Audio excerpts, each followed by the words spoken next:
Welcome back to Inside Healthcare. I'm very excited to introduce our next guest, our final guest of the show. And he is nationally known beauty and style expert and founder of Revamp Salon Spa, who's been on Oprah, The Today Show, and now Inside Healthcare. It's Christopher. Covering all the gamuts. Yes, Christopher Hopkins, the Makeover Guy. Yes. Also author of this amazing book, Staging Your Comeback, a complete beauty revival of women over 45. Thank you so much. Great book. Quick PR. And you've been featured in national magazines. Here is AARP's magazine. That was a huge article for us, AARP This is Makeover. great, all these makeovers. They flew in all these women from all over the country, from Hawaii to... I love this. Isn't that fun? So that was about a year ago, I think. Yeah, now. something like that. Done lots of good stuff with the book, helping people look better, feel better. That's what we do. What a fun job that you have, making women look fabulous. And you know, when I look at these, it's not only fabulous, but they suddenly look younger, they look thinner sometimes. I mean, how do you do it? Well, diet pills and backcombing. No, I'm kidding. Really, I love makeovers, and it's been since I was 3 years old. I've loved the process of making someone over, and everyone loves to see a makeover. I believe when who you are inside is reflected on how you will look outside, you're beautiful. So that's sort of the basis of what I base things on. And so when you look at people, especially women who are in midlife and beyond, who they are inside doesn't always show on the outside. You had woman here earlier with the pink hair, an Cancer artist. survivor. Yes, artist. What she was doing was reflecting who she was, because if she didn't do those avant-garde looks, it wouldn't be accurately reflecting who she is. And so that's part of the process of it, is trying to find out what has changed and how do we reform that and adjust it so that it... So how do you do it without changing them? I mean, they are who they are, Right. but yet making them look even better than they possibly could be, no matter what age they are. I think one of them in your book you have, was she 80 or 70 or something? Yes. We've got 70 all the way up to 80. Well, I think what I try to tell women is, like, I often hear this, I am who I am, and this is who I am. And I say, but people don't know who you are because they can't see who you are. And I say, if I took a picture of you right now and I passed it around the room and asked for adjectives, women who don't know you, and said, how would you describe this woman? Would they say, she looks like a mom, she looks sweet, well, that's a nice lady, she probably goes to church regularly. And that may be you, or maybe it's not you at all, but that's how you started to appear. Then we have to go back and say, maybe we need to do this, this, and this. And honestly, every time we're done with the makeover, someone looks in the mirror and they know that's them. And it takes maybe some foundation, eyeliner, lipstick, eyebrow color, hair color, and a girdle and a bra and some lipstick, and some pearls. Yes, and some pearls. These are for my daughter. That's lovely. Yeah, that was her idea. So what would be like some 5 simple tips and advice that you would give to a woman on how to maybe look younger, how to revamp themselves? There's so many things, but I'll start at the top a little bit. What did I Okay. say?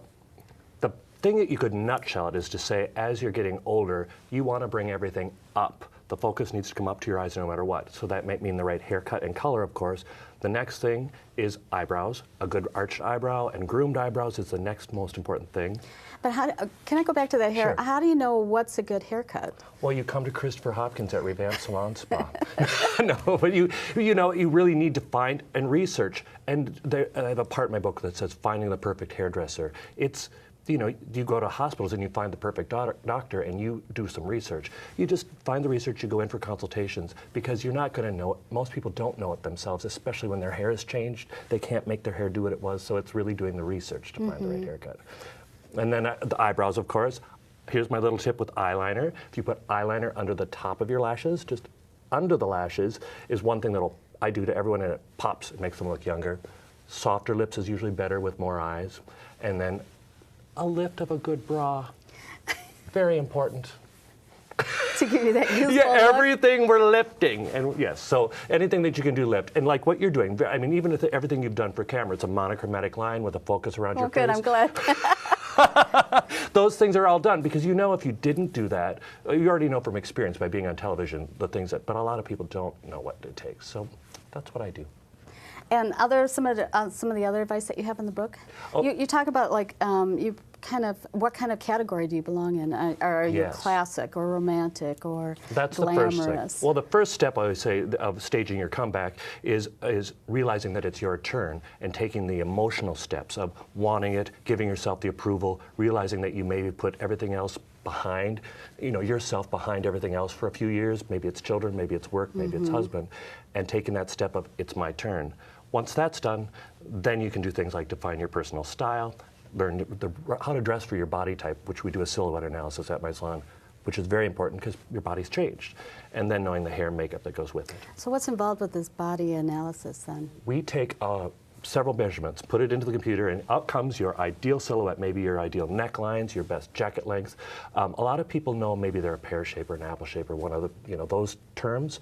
But there's also lengths that change, that generally stay the same, where your hip length to knee length to bust length to all these would tell where your ideal neck length is, or where your ideal skirt length is, where to carry your handbag, what heel looks best on you. All those sorts of things will make you look younger because, again, the attention is all drawn to where we want, which is our eyes. So silhouette, makeup, body proportions, and basically your personal style all come together in who you become as a fabulous, mature woman.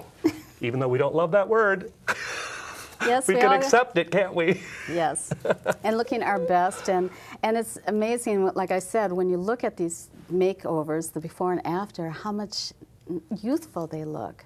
Well, it's just amazing. People say, I've always been frustrated because we talk about youth society and youth obsessed. Well, it's just that way. That's just the way it is. But part of it is we associate health and vitality and that type of thing with youth. And it's just true, someone can be that, but your skin might still show that tanning and smoking in the 70s. That's what's showing up. The right makeup and stuff makes you appear more youthful, which makes you appear more you, because I think we're all a young spirit. Absolutely. And also good nutrition and exercise and all that's all part of it as well. Those are, that's the whole thing. All those things to me are a given, how you take care of yourself and exercise. And we know that, but that's not my window. My window is, okay, you can do that. I don't know how to tell you about that, but here's how we can fix it on the outside so it looks good. Because even if you eat really well and you do everything perfectly, your eyelashes still thin out, your hair still thins out, your neck gets shorter, you get older. So with illusion, we can do amazing things. Again, what a wonderful job that you have. Final advice for our viewers that might be watching, our women maybe? And I guess if I say anything, I always say, when I sign these autographs, I say, the best is yet to come. You make the best yet to come, and it's your stage, so you have to act now. How much time do we have? We don't know. So stage your comeback, get on the ball, and it's your turn. Yeah, and your mother's one of those that you feature, and she's just gorgeous. Thank you. She really is. And you're going to be, our viewers can meet you and be involved in a book signing at an event that's coming up here at the Healthiest Women's Care event, Beauty from the Inside Out, where you're going to be the keynote speaker, and as I mentioned, doing the book signing. And women can also make their inner and outer beauty the best ever with tips from Health East experts. It is on Saturday morning, May 8th at Jimmy's Conference Center in Venice Heights. The cost is just $25 or $35 for you and a friend if you're a member of the Healthiest Women's online membership, which is free to join, so it's a great deal. And your ticket includes a complimentary breakfast. And listen to this, everyone attending will be eligible for a grand prize drawing, a free makeover from Christopher Hopkins. What a deal. To register, visit healthiest.org/beauty. And Christopher, final comments? You look lovely, and I hope everyone can aspire to be as beautiful, Jody Ritaka. I think we'll have him back as a guest. We'll have you back again. Oh, thanks, Christopher. This has been such a treat. And looking forward to hearing you at the event then, too. Thank you. I'm looking forward to doing it. Thank you so much. Really appreciate it. And we'd like to thank you for joining us. We hope you'll join us next time on Inside Healthcare. We'll see you then.